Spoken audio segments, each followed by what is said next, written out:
Tanpa terasa kita sudah berada di penghujung tahun 2020. Banyak peristiwa yang terjadi di negeri kita maupun di seluruh dunia, yang semuanya itu menjadi bumbu sekaligus penghias kehidupan kita. Di antara sekian banyak peristiwa tadi, ada kejadian luar biasa yang menghebohkan dan mengguncang masyarakat dunia, yang sebagai akibatnya, kesehatan dan nyawa manusia menjadi korban. Roda perputaran ekonomi luluh lantak tak terhindarkan. Ya, apalagi kalau bukan pandemi COVID-19. Peristiwa menyebarnya penyakit yang disebabkan oleh coronavirus yang terdeteksi pertama kali di kota Wuhan, Tiongkok, pada Desember tahun 2019 yang lalu. Di Indonesia saja, setidaknya sampai awal Desember 2020 ini, ada 576.796 orang yang dilaporkan positif COVID-19. Kemudian, kaleidoskop sepanjang tahun 2020 pun tentu saja tidak bisa terhindarkan dari potret getir isu ras dan agama. Kita tahu ada gerakan Black Lives Matter, suatu gerakan aktivis mancanegara yang dimulai dari komunitas Afrika Amerika yang aktif menentang kekerasan maupun rasisme terhadap orang kulit hitam.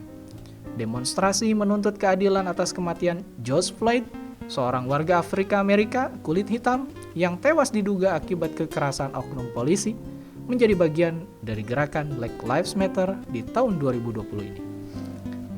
Lalu di Prancis, kita dihebohkan dengan aksi pembunuhan terhadap seorang guru bernama Samuel Paty setelah ia menunjukkan kartun Nabi Muhammad dari majalah satire Charlie Hebdo kepada para muridnya di kelas.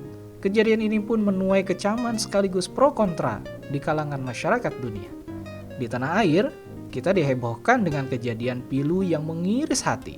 Pembunuhan sadis terhadap satu keluarga di Sigi, Sulawesi Tengah oleh kelompok Mujahidin Indonesia Timur atau MIT. Kejadian tersebut menjadi potret buruk isu kemanusiaan. Tentu masih banyak kejadian di tahun 2020 ini. Seiring dengannya, tentu banyak hikmah yang kita bisa dapatkan. Lalu, apa dan bagaimana kita memaknai tahun 2020 ini? Dan hikmah apa saja yang bisa kita ambil? Kemudian, apa saja yang harus kita perbaiki dan siapkan sehingga bisa menjadi lebih baik di tahun yang akan datang? Assalamualaikum warahmatullahi wabarakatuh. Selamat pagi, selamat siang, dan selamat malam Sobat Islamku Keren dimanapun berada. Jumpa kembali dengan kami, saya Ali dan saya Syihab di acara Ngopi Islam, Ngobrol Pintar tentang Islam. Oke. Semoga teman-teman yang ada di rumah dalam keadaan sehat walafiat. Amin. Dan kalaupun dalam keadaan sakit segera diberikan kesembuhan seperti sedia kala. Amin. Allahumma amin. Nah, gimana Mas Siap? Kita udah di penghujung tahun ya. Penghujung tahun ini. Penghujung tahun 2020. Gak terasa kita ya. Dan sebuah tahun yang luar biasa nih. Sebuah tahun yang luar biasa, penuh perjuangan, penuh penderitaan, dan penuh kedukaan. Ya, banyak sekali peristiwa yang terjadi. Ingat di awal tahun 2020, tanggal 1 Januari waktu itu, hujan lebat di Jakarta. Dan setelah berapa tahun kan, tidak ada banjir lumayan besar, terjadi banjir lumayan besar. Itu awal tahun sudah dibuka dengan musibah gitu ya. Musibah, betul sekali. Biasanya kan kalau kita di penghujung tahun itu berharap bahwa tahun yang akan datang itu kondisi bisa lebih baik, kemudian ekonomi bisa lebih meningkat. Tapi ternyata di awal tahun 2020 ini kita diawali dengan musibah. Ya, dan setelah itu kita tahu bagaimana ya highlight di tahun 2020 sendiri. Ya, ini yang kita bahas sekarang akan ini ya. Kita bahas nih Sobat Keren. Jadi di penghujung tahun ini kita akan ngebahas kaleidoskop ya. Tahun 2020 apa aja yang terjadi gitu ya. Terjadi dan ya mungkin hikmah dan pelajaran apa yang bisa kita ambil di tahun 2020 ini. Ya, kita tahu yang pertama tadi ya musibah. Ya, hal yang pertama mungkin kita bahas itu Pak ya.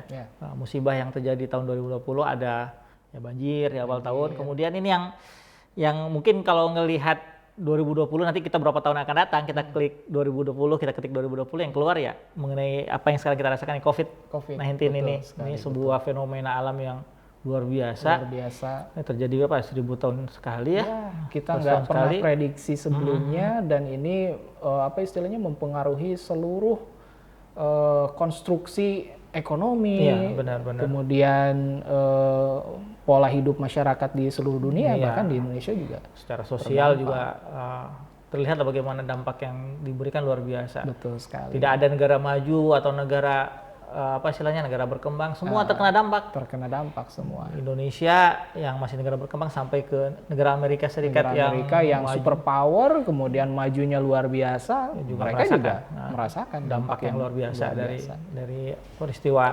COVID-19 ini. Kemudian highlight yang kedua mungkin yang kita bahas bagaimana banyak juga terjadi tragedi kemanusiaan ya. Tragedi kemanusiaan, betul sekali.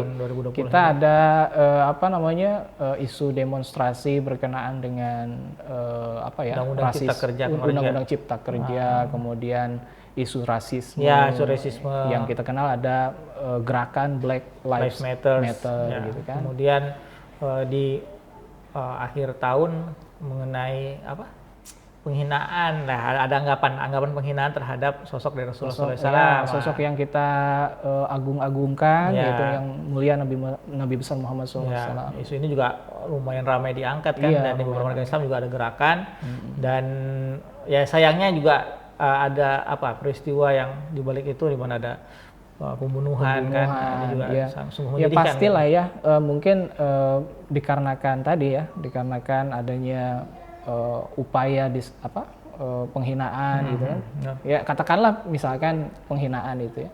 Kemudian menyulut emosi dari beberapa oknum yang mengatasnamakan diri umat Islam sampai akhirnya melakukan perbuatan, tapi yang sayangnya tidak mencerminkan agama Islam itu sendiri. Betul sekali. Ya, kan? Nah itu juga mungkin yang akan kita bahas berkenaan dengan hal demikian. Dan di tanah air sendiri ya baru juga. Baru kemarin itu di Sulawesi kan. Di Sigi juga sebuah tragedi kemanusiaan juga, kita sangat menyayangkan ya. Sangat menyayangkan. Satu keluarga dibunuh secara sadis gitu kan. Dipersekusi atas nama agama dan lain-lain lah.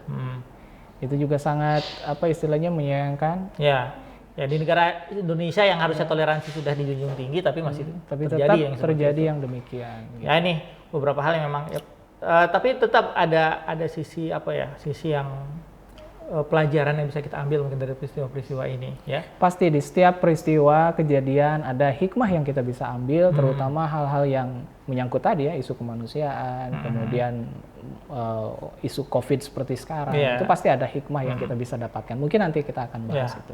Dan bagaimana kita sebagai seorang Muslim harus menyikapi hal tersebut. Betul ya kan? Sekali. Karena memang Allah Ta'ala nggak mungkin menginginkan sesuatu hal yang buruk kepada umatnya. Betul. Gitu. Tidak ada yang Allah Ta'ala kehendaki dari kita itu agar kita mendapatkan keburukan. Gitu. Ya, betul. Pasti apa yang Allah Ta'ala berikan kepada kita itu sebetulnya semata-mata agar kita menjadi sosok yang lebih kuat, kemudian lebih bisa mendekatkan diri kepada Allah Subhanahu Wa Ta'ala, memohon pertolongan melalui doa-doa kita kepada Allah Subhanahu Wa Ta'ala. Gitu. Nah, kita mungkin lihat dulu kali bagaimana komentar dari teman-teman mengenai resolusi di tahun 2021 ini seperti apa. Ya, betul sekali. Mari kita simak videonya.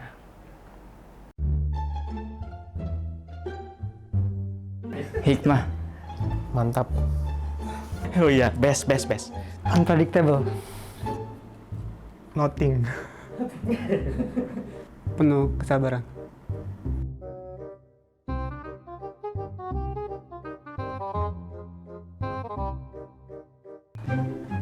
Ya, mungkin ada sedikit kenakalan, tapi nggak nakal-nakal banget. Selama pandemi lebih rajin sholat. Tadinya yang jarang cuci tangan sampai kuku hitam-hitam jadi sering cuci tangan. Kayak gitu deh. Lebih bijak dan lebih tegas sih. Tambah jaga kebersihan, terus tambah rajin sih.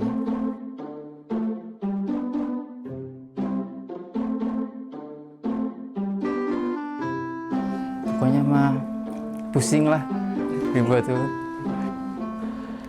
Ya paling sih dikritik lah sama netizen.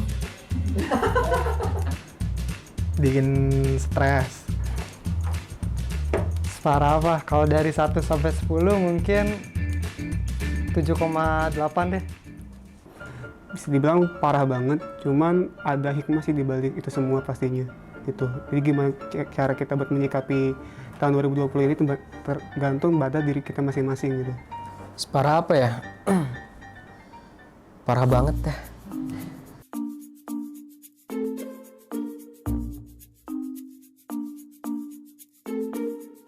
kayak lebih dekat sama orang tua, lebih menghormati orang tua, terus juga lebih ibadah, lebih dekat lagi, lebih rajin lagi. Ya suka bantu-bantu penghormatan. Ya lebih ini aja sih, lebih menghargai waktu karena jangan disia-siain, karena ya nggak tahu kejadian pandemi kayak gini lagi akan ada lagi nggak tahun depan gitu kan. Bisa aja 1 tahun lagi atau 2 tahun lagi akan ada kayak gini. Karena banyak di rumah, banyak baca buku, terus nemu buku yang bagus tuh kesenangan tersendiri sih. Terus jadi lebih akrab juga sama orang rumah. Kita lebih bisa selalu mendekatkan diri kepada Allah Subhanahu Wa Taala dalam dalam segala hal, di mana segala satu kejadian itu yang pasti atas kehendaknya, yang pasti ada tujuan dan maksud tertentu gitu. Lebih save money juga, terus jaga kebersihan udah pasti, dan harus lebih rajin.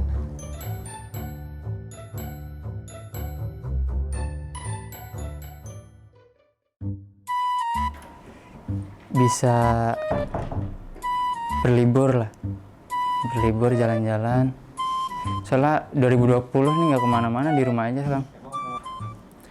Pengen teman-teman saya tuh main ke masjid kalau ada acara. Pandemi selesai, bisa normal lagi.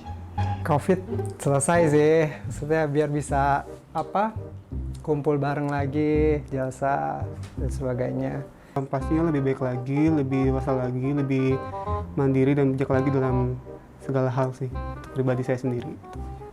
Bisa wisudanya offline ya. Terus dapat kerjaan di tempat yang bagus juga. Nah, itu dia Sobat Keren dimanapun berada. Opini-opini, kemudian ekspresi dari teman-teman kita soal tahun 2020 seperti apa? Seperti apa? Ada yang bilang Ya, parah, cukup parah gitu. Tapi memang ya keadaannya memang seperti itu. Keadaannya gitu. seperti itu. Kita semua ya semua terdampak, tidak ada yang tidak terdampak. Ya, ada yang di PHK, ada yang usahanya jadi turun, kemudian ya mungkin yang paling menyedihkan ada di antara kita, ada di antara anggota keluarga yang mungkin meninggal dunia karena COVID itu. Apalagi yang di garda terdepan para dokter, kemudian para medis yang betul sekali. berjuang luar biasa. Berjuang luar biasa, siang malam 24 jam mereka kan kerja sedemikian rupa.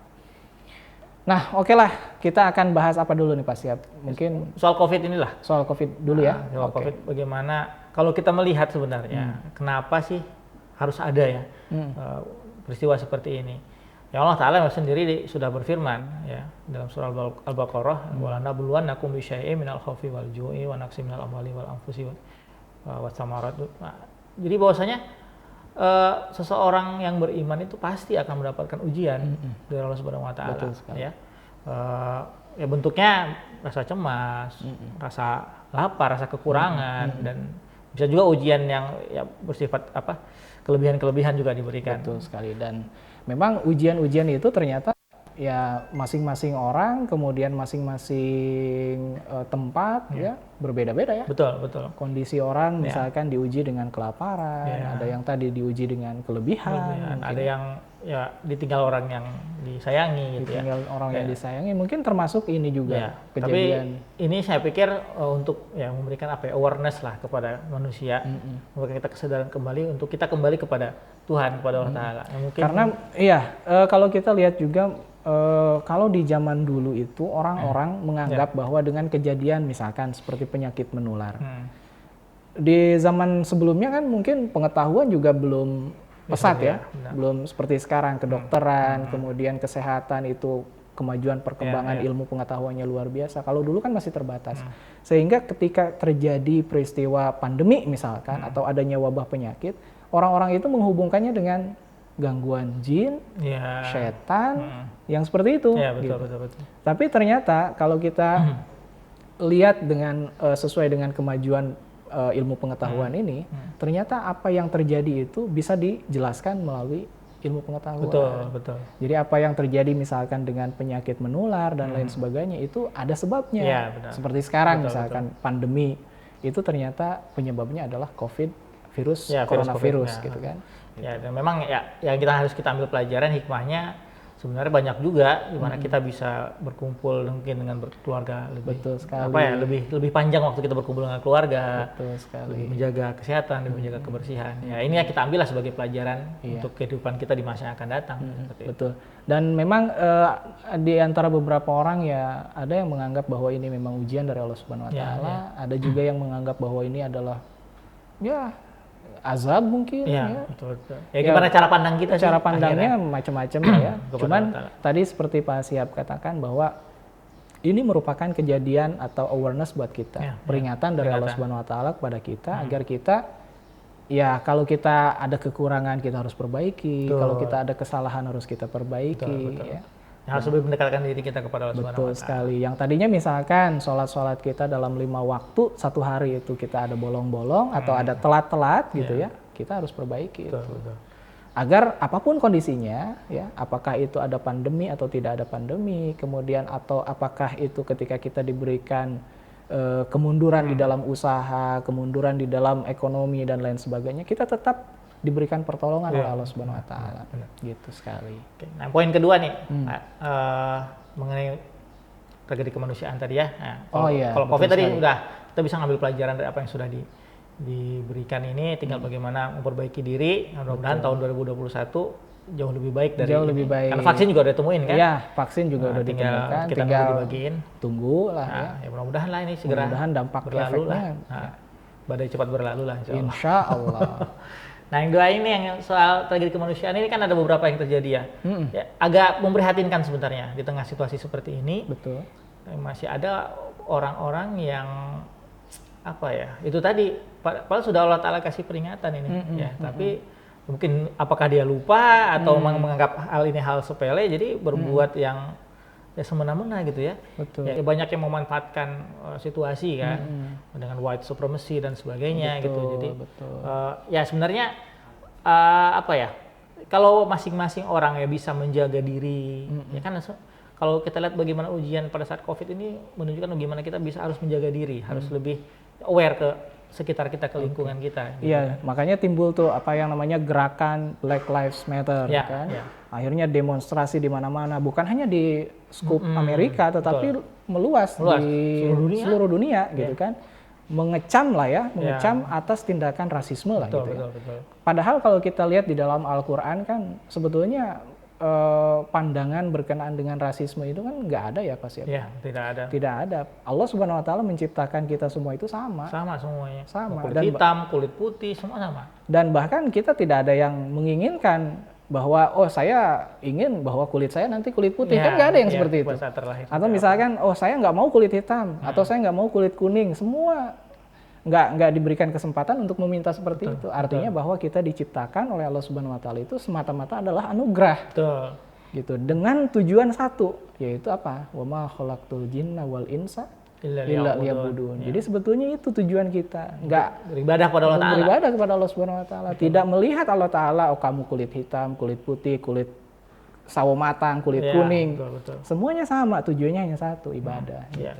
Nah, ini juga berkaitan dengan tragedi kemanusiaan di tanah air sendiri yang kemarin baru terjadi juga cukup disayangkan ya. Ya di Sigi ya. Di Sigi, atas nama agama. Jadi kembali lagi manusia ini orang-orang sekarang ini apakah terlalu sensitif atau salah memahami agama seperti apa? Jadi kalau ras, masalah agama tadi kemudian menjadi sesuatu apa ya? Yang apa seperti membenarkan perbuatan mereka untuk berbuat kekerasan pada dasarnya Allah Ta'ala nggak pernah mengajarkan hal seperti itu. Betul sekali. Jadi memang ketidaksenangan seseorang terhadap agama orang lain itu pasti selalu ada. Ya kan? Di zaman sebelumnya para nabi juga sama. Ketika nabi yang datang baru gitu kan, kemudian masyarakat atau kaum sebelumnya pasti mereka menolak. Ya, betul. Ya, kemudian datang lagi nabi yang baru menolak lagi, ya kan? artinya ada kecemburuan atau ketidaksenangan terhadap satu ajaran baru lah gitu ya. Dan itu beranak pinak sampai sekarang. Jadi ada misalkan ketidaksenangan agama tertentu terhadap Islam gitu kan. Apakah itu terhadap Al-Qur'annya atau apakah itu terhadap Nabi Muhammad. Itu selalu pasti ada gitu. Tinggal sekarang bagaimana kita sebagai umat dari Nabi Muhammad SAW itu menyikapi hal tersebut. Ya. Kita harus menunjukkan sebenarnya Islam itu seperti apa sih? Sosok Rasulullah itu kita tinggikan, kemuliaan beliau itu dengan akhlak yang kita betul sekali. Nah kalau kita misalkan lihat ya di pimpinan kita Hadrat Khalifah gitu kan, beliau ketika melihat adanya upaya-upaya tidak senang terhadap Islam, misalkan kita tahu ada kartun yang dibuat oleh siapa? Charlie Hebdo. Charlie Hebdo itu tabloid Charlie Hebdo. Ya, Charlie Hebdo yang berkenaan dengan kartun Nabi Muhammad SAW. Itu setidaknya mengganggu perasaan umat Islam kan? Bahwa sosok yang kita agungkan, sosok yang kita muliakan digambarkan sedemikian rupa. Benar. Kan? Nah, itu juga perlu kita sikapi memang ya. Kita juga diam saja juga tidak elok gitu kan. Cuman sekarang sikap kita menyikapi hal tersebut harusnya seperti apa? Dan itu diperlihatkan oleh Khalifah. Betul. Dengan menyampaikan sosok Nabi Muhammad SAW yang indah, ya, kemudian teladan beliau, dan tentunya di dalam diri kita juga harus diperlihatkan gitu. Bagaimana kasih sayang juga harus ditunjukkan kan. Betul sekali. Nah ini mungkin Bali beberapa hal, sebenarnya banyak lagi peristiwa-peristiwa yang terjadi. Banyak tahun sekali 2020, peristiwa 2020 ini tentu yang duka menjadi cita juga tokoh-tokoh dunia, tokoh-tokoh di Indonesia juga banyak yang berpulang kan. Idola saya salah satunya Diego Maradona juga berpulang. Betul, ya kan? sama lah Diego kita tangan Tuhan ya. Gitu kan juga. Terus di Indonesia juga ada Glenn Fredly, Didi Kempot, artis-artis juga yang harus bertemu dengan Sang Halik ya kan. Ricky Yakobi, legenda Indonesia juga sama. Indonesia. Jadi ya selain mungkin pasti ada juga kebahagiaan yang kita dapatkan, tetapi ya duka cita juga kita rasakan juga. Tinggal kita maknai ya. Betul. Maknai apa yang terjadi itu tergantung kepada kita. Kita mau menyikapinya seperti apa? Kita mau senang atau kita mau sedih gitu kan? Ya senang dan sedih pasti ada. Cuman kembali lagi kita akan tetap berada di dalam kesedihan itu atau kita mau move on. Move on. Ini kita jadikan pelajaran, kita jadikan bekal. Dan semoga di tahun 2021 ini justru banyak nanti karunia-karunia Allah Ta'ala yang diberikan kepada kita semua. Ya kalau kita lihat di dalam Al-Quran kan innallaha ma'as-sabirin kan. Kita, kata Allah Subhanahu Wa Ta'ala, sungguh Allah Ta'ala itu bersama dengan orang-orang yang sabar. Dan pertolongan Allah itu pasti akan turun kepada orang-orang yang demikian. Insya Allah. Ya. Jadi mudah-mudahan kita bisa sabar menerima semua kejadian yang ada, kita ikhlas sambil kita terus mendekatkan diri kepada Allah Subhanahu Wa Ta'ala. Intinya sebenarnya tahun depan ini mulailah dengan doa, kemudian kita ikhtiar untuk melakukan hal yang lebih baik. Selebihnya ya kita serahkan kepada Allah Subhanahu Wa Ta'ala seperti apa. Betul sekali. Nah mungkin itu sobat keren, sobat Islamku keren, sobat ngopi dimanapun berada. Apa yang kita sudah sampaikan mudah-mudahan bisa menjadi semacam pengingat renungan buat kita semua agar kita tidak putus asa dengan kejadian yang kita alami sepanjang tahun ini. Kita tidak berputus asa, tetapi justru kita bagaimana membangun diri kita agar lebih termotivasi, lebih baik lagi ke depannya. Dan mudah-mudahan sobat-sobat keren, sobat-sobat ngopi di rumah juga bisa terus memperbaiki diri, sama-sama kita saling memperbaiki diri, saling mengingatkan satu sama lain juga, insya Allah. Ya demikian acara kita pada hari ini. Mudah-mudahan sekali lagi kita saling mendoakan tahun 2021 adalah tahun yang lebih baik. Insya Allah. Insya Allah. Amin. Ya Rabbal Alamin. Assalamualaikum warahmatullahi wabarakatuh. Ciao.